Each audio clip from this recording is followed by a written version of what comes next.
Welcome to my bed and welcome to my ASMR bedtime show, where it's my job to help you find calm and relax or work or whatever. And I'm looking forward to today because I have some interesting things I want to talk about and some great recommendations and also some ASMR that I want to make for you. And I thought I would start right away with letting you guess an interesting trigger I found.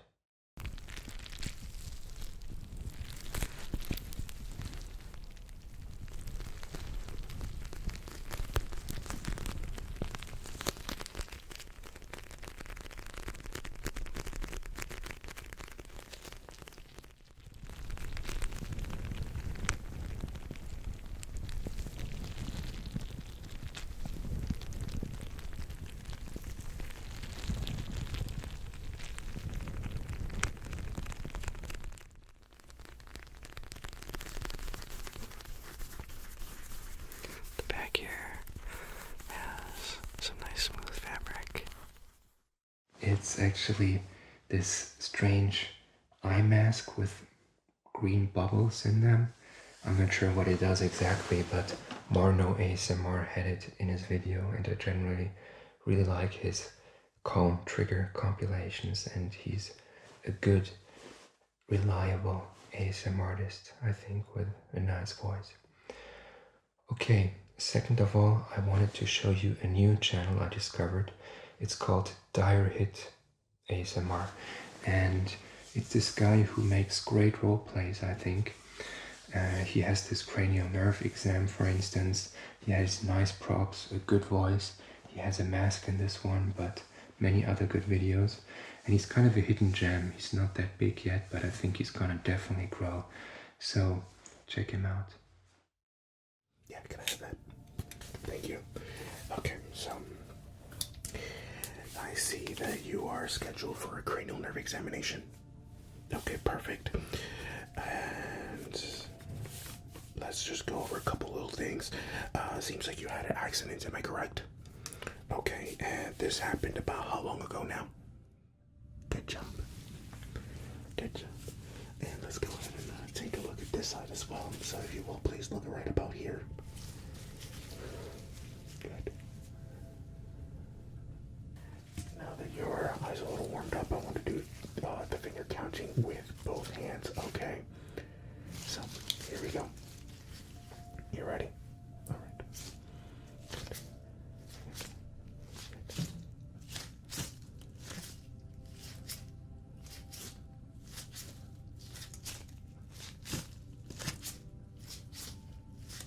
Okay, so what I ask is that you just look straight and try not to move too much, all right? Very well.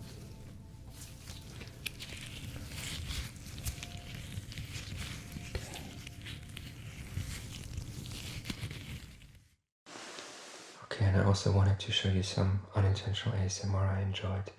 And this one's a bit unusual. CK raps. Did you know that you can rap pretty much everything?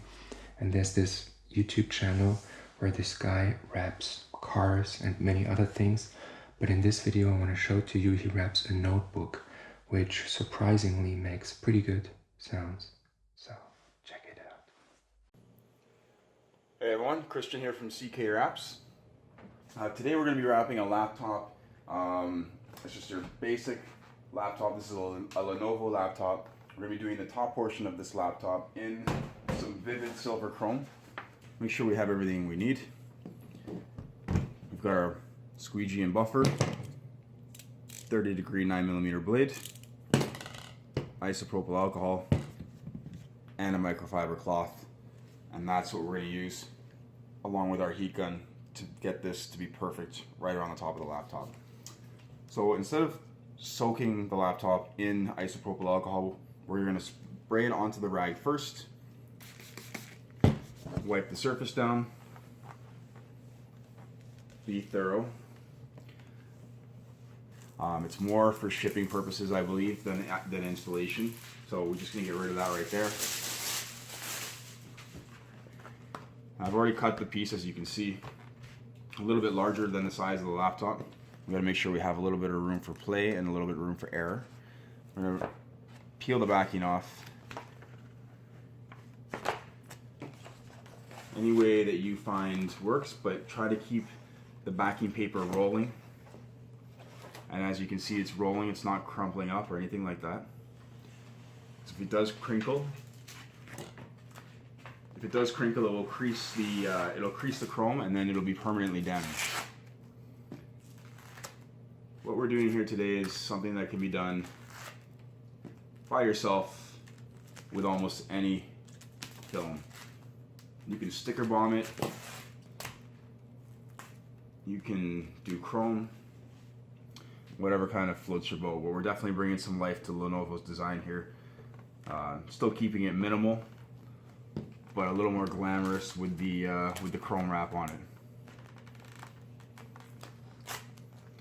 So I'm just applying even pressure, and I'm slicing the air out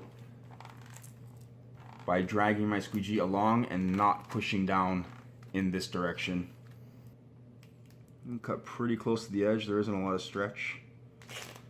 And this is chrome, so it's a little harder to get those really, really tight edges.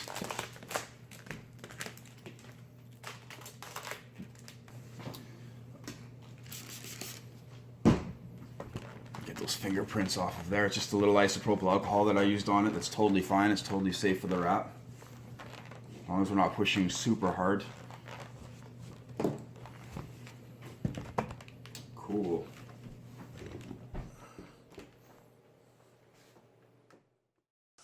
Okay, before we go on, I thought we could think a bit about this past week, which I like to kind of do as a ritual and reminder to myself to think back and be grateful.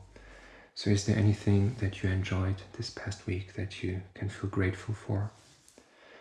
Because for me it would probably be the weather got better and I was able to walk around outside, and it looks like stores are going to open up again in March here in Zurich, so I'm kind of looking forward to doing some basic shopping again, even though I'm not that much of a shopping guy. So yeah. And for next week, is there something that you can be looking forward to? So yeah, for next week, I kind of look forward to going to an IKEA maybe, and I want to buy a few different props that I want to be using for a video that I want to make next week, which I'm really looking forward to. It's something I've wanted to do for a while, and I just need a few props to finalize it, so that's kind of something I'm looking forward to. And what about you?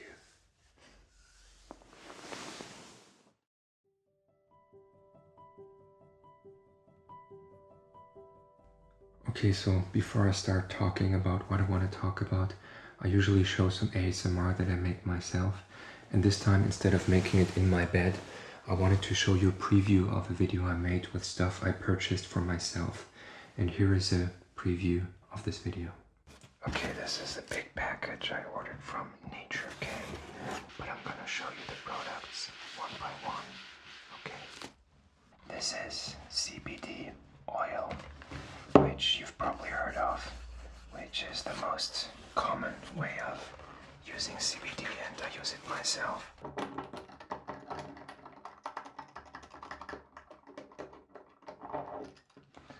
Okay, so I think this is fine, just taking a few drops, and then you can put them in your mouth. I put them below my tongue, and then I keep them there for a few seconds. Okay, this is what it basically looks like. And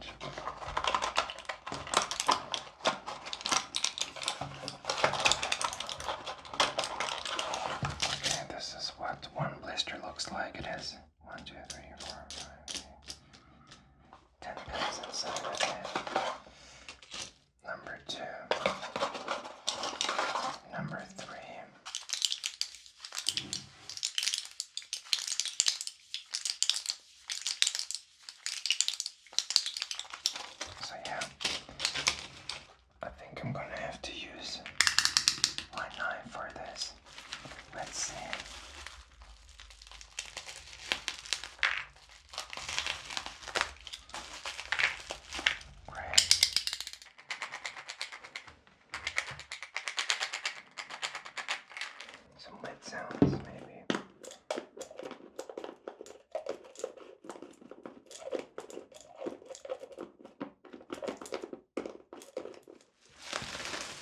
this is the balm I ordered.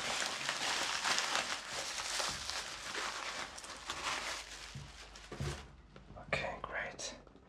This is actually a CBD balm and a cooling menthol balm. Trying some.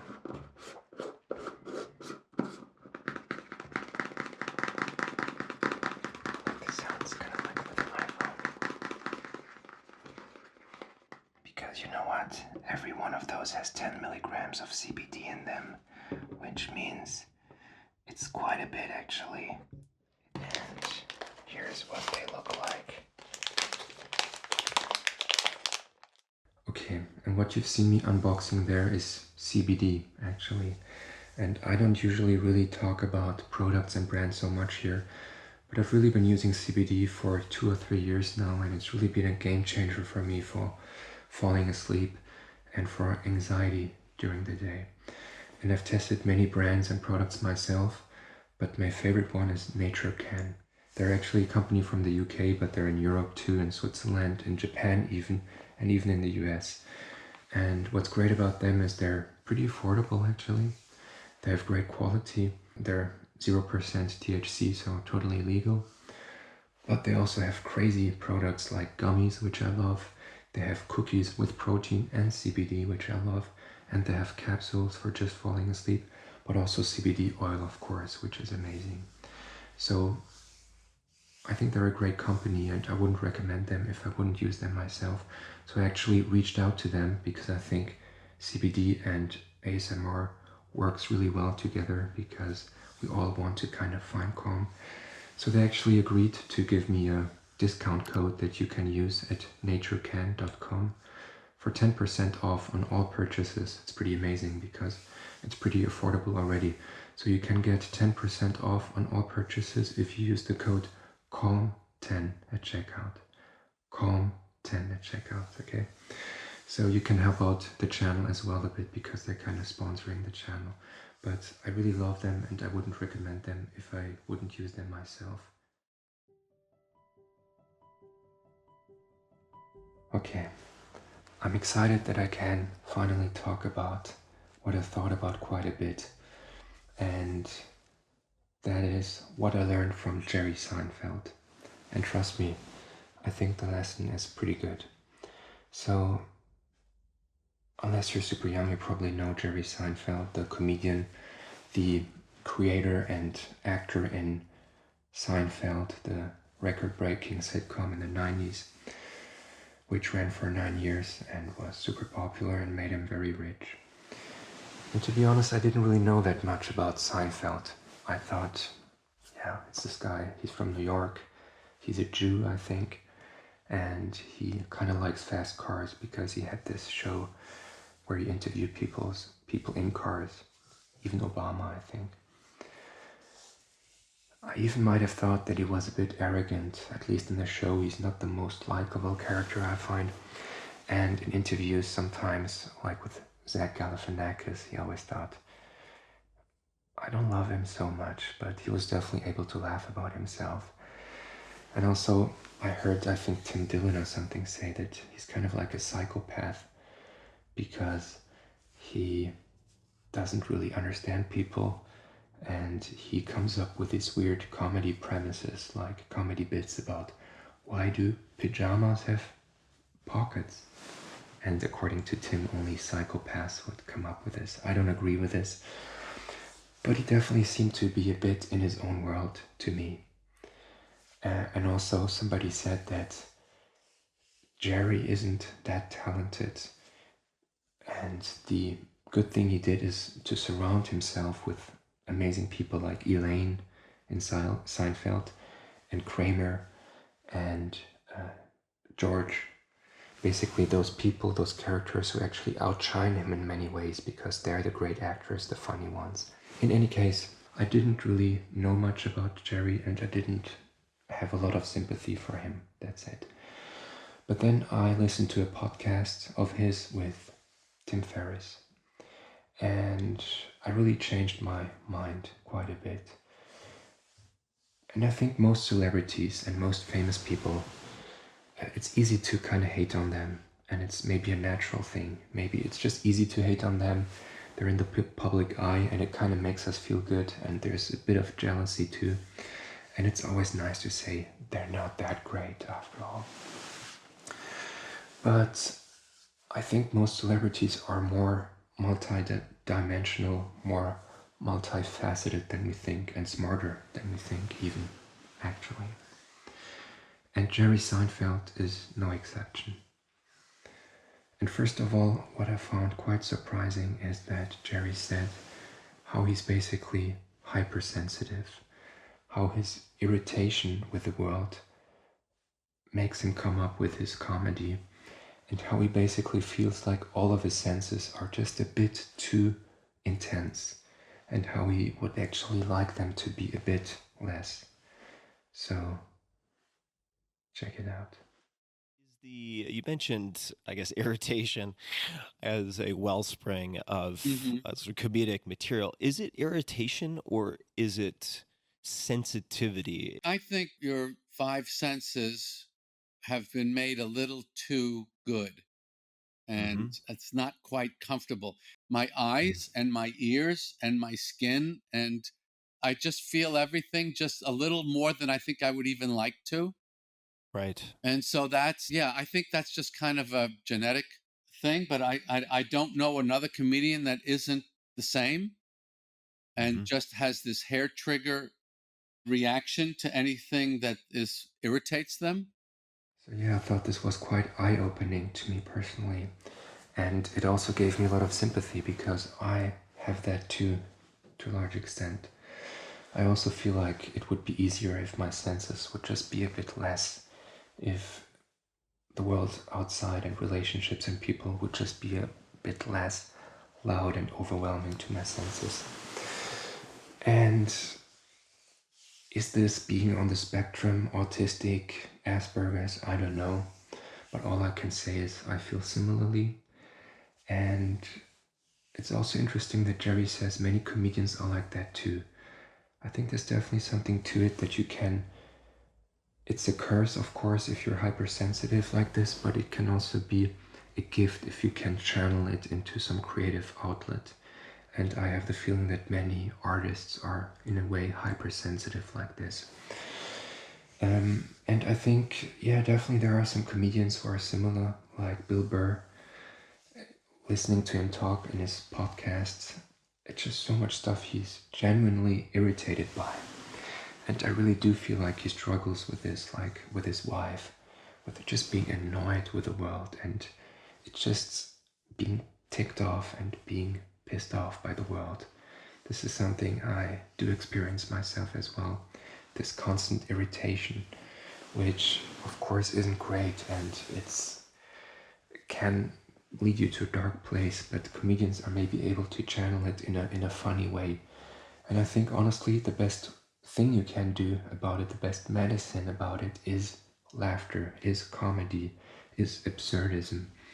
And so in a way, this statement made me connect with Jerry pretty much, because I never thought of him to be a sensitive person, like a hypersensitive person. I thought he was the contrary, like a pretty normal guy who just goes through life and is self-confident and just always knows the right thing to say. And I never thought he would be this maybe brooding, irritable, sensitive artist type, to be honest. So this made me like him more.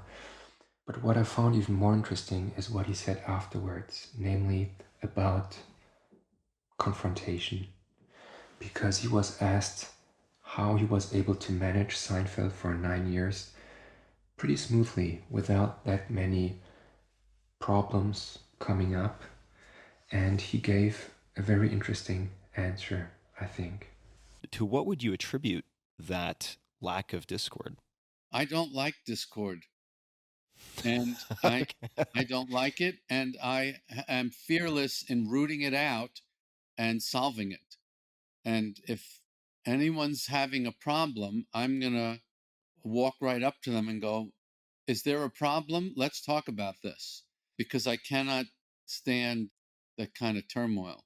I don't know where I got that. I feel like if you break the human struggle down to one word, it's confront. And so I kind of approach everything that way.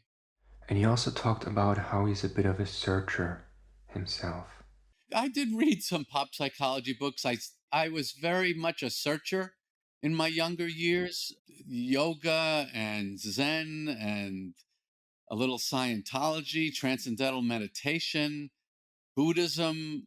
You know, I read a lot of stuff looking. I don't know what I was looking for.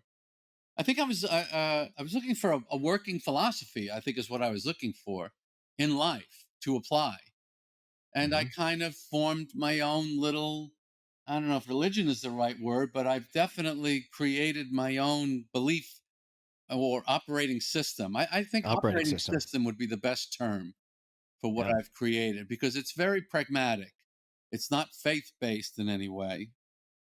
But that's one of my biggest principles is confront. Yeah, when I heard this, this was really powerful and truthful to me. Confront. This is something that I felt I really needed to hear, and maybe you're similar in this way, because it doesn't come natural to me. It's not easy for me, but I think there's definitely some truth to it. Being an adult means confronting your problems, confronting who you are, confronting where you stand, and that's painful in many instances. I think we need to confront what is if we have problems in our relationships, let's say, if we notice toxic patterns, instead of just ignoring it, we need to talk about them. We need to address them. Even more so, maybe we need to confront those letters we receive, the bills, the uncomfortable phone calls we put off, the job we don't want to, we know we want to apply for, but we don't dare put ourselves out there. Confronting means putting yourself out there, taking a risk, identifying what needs to be done and doing it. Why is it so hard? For some people, because it seems that it's not that difficult for Jerry, but why is it so difficult for me, it seems? I feel that if you don't confront what is and what needs to be done,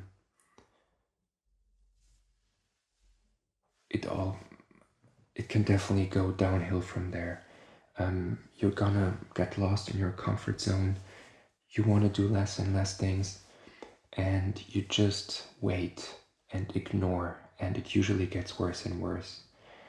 Waiting can be fine in some instances, like let's say in the stock market, you don't need to sell your stocks right away. It's actually good to be a bit patient. And maybe in relationships, it can be good to be a bit patient, to not call it off right away. But for the most part, it's better to confront.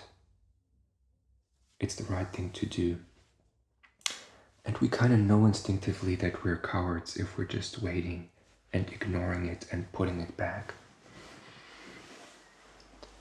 I guess in some sense we probably need to ignore our problems and push them back in the back of our heads, because if we always think about all the problems we have, we would go crazy.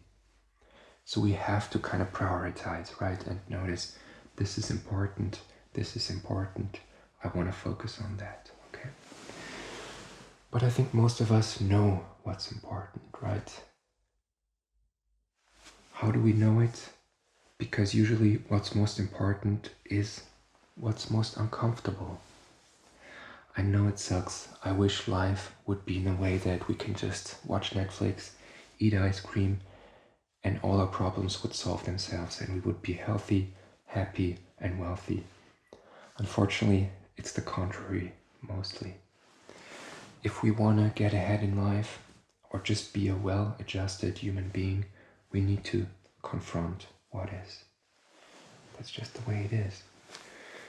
And this is why I think we can actually use our discomfort as a compass, as a guiding light of sorts, to know what we should be doing next.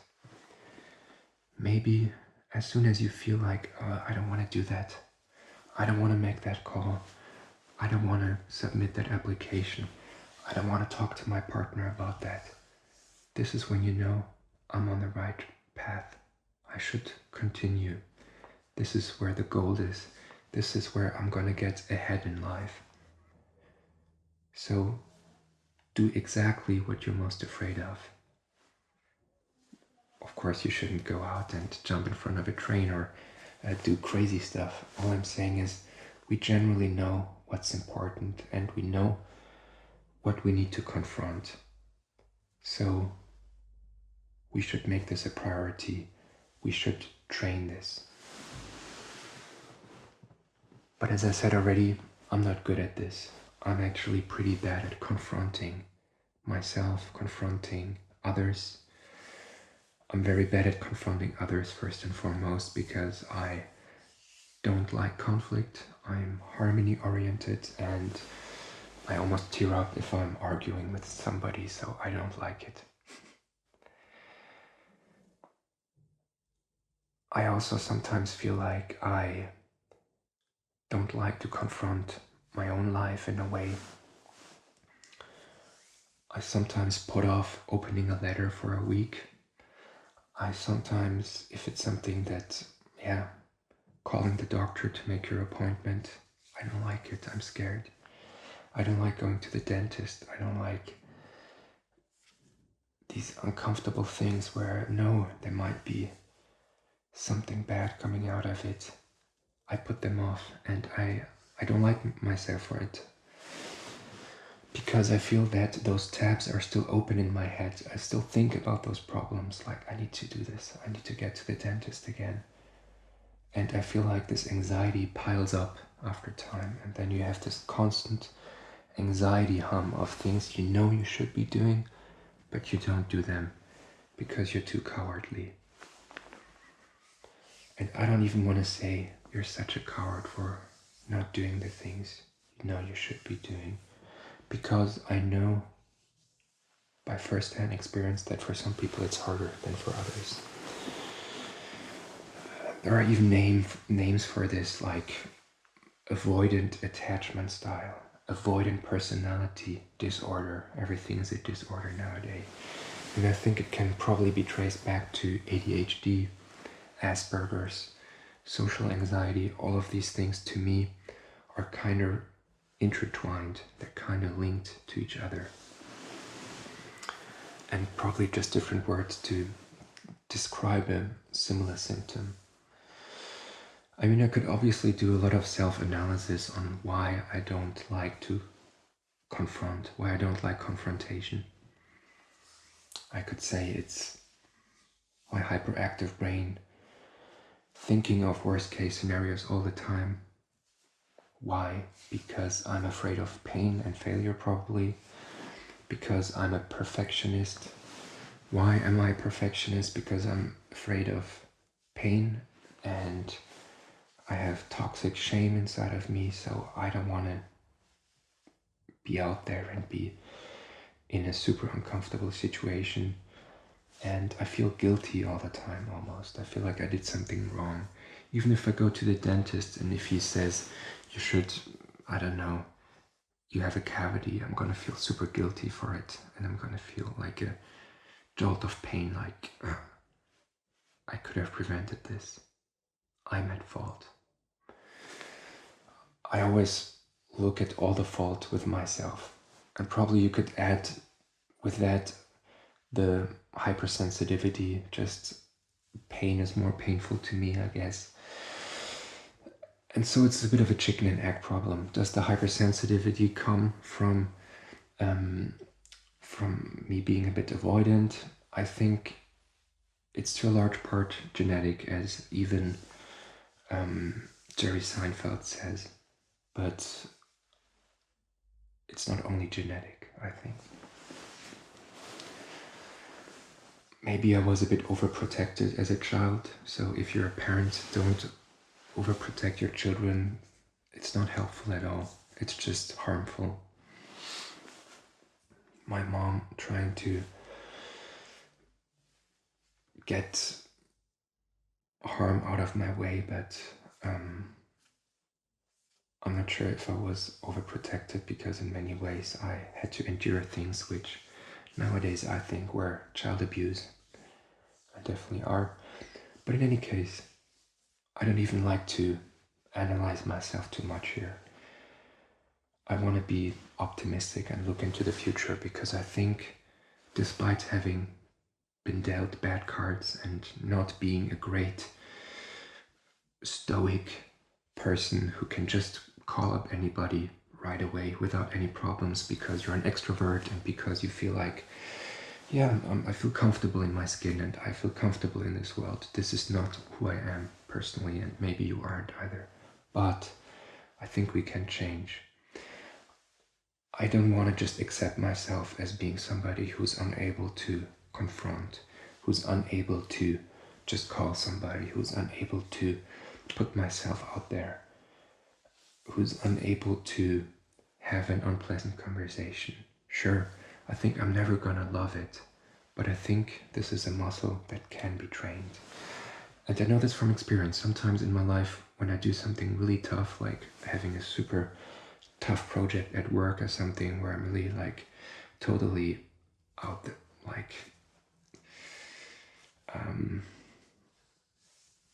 yeah, I have to go out of my comfort zone all the time at work, then it's easier for me to call up the dentist for the dentist appointment or do this and that. So I think there's definitely some argument for exposure therapy. I think it's a muscle that can be trained. So all I'm saying is do uncomfortable stuff more often, as I tended to say already. You have to train confrontation. And I think we all need to take a good look at ourselves, because it's difficult to look at ourselves, right? I think it's easier to look at other people than looking at ourselves. And I feel that we prefer fake problems to real problems. Why? Because it's easier, because it's comfortable. Instead of fixing your own issues with your health or your relationships or your work, it's easier to just go on Twitter and tweet about politicians and what they do wrong, or about some social cause that you're probably not gonna be solving with tweeting, but you can feel kind of good about yourself, right? This is more comfortable than doing the real hard work of confrontation, and I know this myself. And sometimes when I start in the morning and I want to get work done, I can't do the uncomfortable stuff. I can't do the hard calling. I can't just even look at emails where I think this might be something bad. I'm too scared almost. And one tool that you can use is to make the most important and most uncomfortable thing right first thing in the morning. And this is something I didn't do so far. I do it in the time where I'm most courageous. So this is more the afternoon or the evening. But be careful, because what I tend to do is then I'm gonna tell myself I do it in the evening. And then it's like, oh no, now it's too late. I can do it next morning. And then it's next weekend when I have more time, and then I never do it. You probably know this procrastination vicious cycle. It's really powerful and it's bad. It's annoying. And I don't want to be this person who just, procrastinates on even simple things. Confront. Have those unpleasant conversations with yourself and with others, and do the uncomfortable stuff. I think that's a powerful thing. We all should train more often. And it's scary, I know. And for some people it's harder. I'm not going to even lie about it, but you can do it. Maybe do it right now or tomorrow. Make a plan for it, okay? So good luck. I'm trying my best to improve there, and you can maybe also do your best. I wish you luck, and I pray for you, even though I'm not that religious. And I think it's a powerful idea. Confront. this is maybe what we're here to do. And maybe if you want to get real philosophical, confront our own stupidity as humans, our own flaws, our own mortality. I think that's the last boss, probably. Confronting our own mortality. How short our life is, how finite our time is on this earth, how fleeting our existence is, how fleeting society is, but still, confront. Look the beast in the eye. What is it that Nietzsche said? Like if you look into the abyss looks at you or something. So I don't know exactly, I probably butchered this, but what I want to say is, look at what's painful. It's like a detective that has to look at the victim that has been murdered. Sherlock Holmes has to look at the dead body to find who did it. And in a similar way, you have to look at your life too, to find what you need to do. But enough of this. This didn't end up too positive, but I'm optimistic. I'm optimistic that we can change, that we can improve, and that as we get older, we're better at confronting this world, and most importantly, ourselves.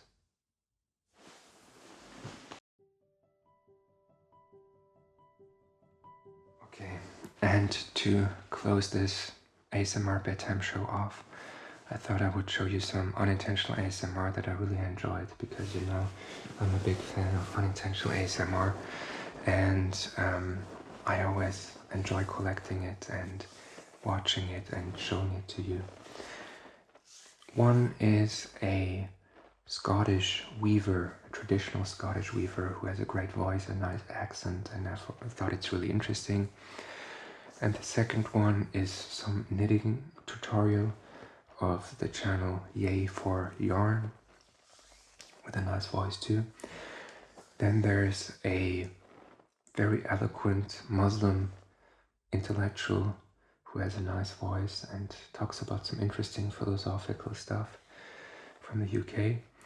And then finally, some medical exam with some trigger points, which are generally great for unintentional ASMR, right? So instead of talking too much, here are just some highlights from these unintentional ASMR recommendations. What we've got here is the wheel, which is attached to this, which is called a maiden, and the maiden is going to twist round, and you notice that there are hooks on the maiden. Now it's turned using the foot pedal, like so. The next stage that we're going to do is we're going to put the bobbin into the spinning wheel. So what we have to do with this end here, loosen it off, take it out and hold this with your left hand and insert the bobbin. What I'm doing is I'm spinning the flax. The actual spinning is very similar to the film on spinning with wool. You have to release your right hand and twist it again. But at the same time, with your left, you're holding the fleece firmly between your thumb and your index finger. To take the shuttle through the space, all we have to do is pull the stick and beat down the yarn. So I'm just going to, again, bring the yarn to the back and knit those last 4 stitches. And then we're going to talk about other knitting styles. Now, as with any knitting style, there are many different possible ways that you can tension the yarn on your left hand. Some people like to wrap it around their finger like this and go kind of like that, and that works well for a lot of people. There are also knitters who like to wrap it around the pinky and then up over the index finger like this, and that works fine too. And there are also knitters who like to bring the yarn around the wrist like so, but this is generally recommended for people who knit kind of tight because this will give you a looser gauge. We are in the Anthropocene era, where the principal geological and geomorphological influence on the surface of the planet is actually a species, namely ourselves. We are having the kind of impact that glaciers used to have. We are fundamentally transforming things, but in an infinitesimally smaller biological, historical, paleontological time frame. And this is what we are doing. Essentially, from the perspective of the planet, what we do is we dig up minerals in great big holes in some places in the world, and we complexly turn them into things that we briefly use, and then we bury the junk into other great big holes in the world. And then we look at the basic patterns of the Muslim life. We do find that they are, you might say, fitriya, that is to say, they require no paraphernalia, they require no mediation, and they are intensely embodied. And they embed us in the physical world insofar as when you are in the mosque, you face the Qibla, and that immediately gives you a grounding in terms of the points of the compass and where you are, and you have a sense of direction. It's a spiritual GPS. It's like there's a... Next muscle we're going to look at is the infraspinatus. So here's the spine of the scapula, and it's the muscle below the spine of the scapula. It attaches, it's quite a broad muscle, fan-shaped, and it runs down to almost to the bottom of the scapula here. It's a broad attachment, but the muscle itself is quite thin. It then runs across like this and attaches into, so coming like that, and becomes a tendon. All the rotator cuff muscles become a tendon around the point that the acromion starts. As I press and I run backwards and forwards, I'm watching my patient's face and I'm looking for, there, I feel something. Can you feel that? Yes. Yeah. So I'm on a trigger here. This is quite easy to find because the muscle is really quite thin. So again, the same principle applies for ischemic pressure. I push hard enough so that you can feel it. Then when I release the pressure, tell me when you don't feel it at all. It's gone. So at this point, I'm now going to augment the pressure of my one thumb with the other, and I'm going to gradually increase the pressure. You tell me if it starts to hurt.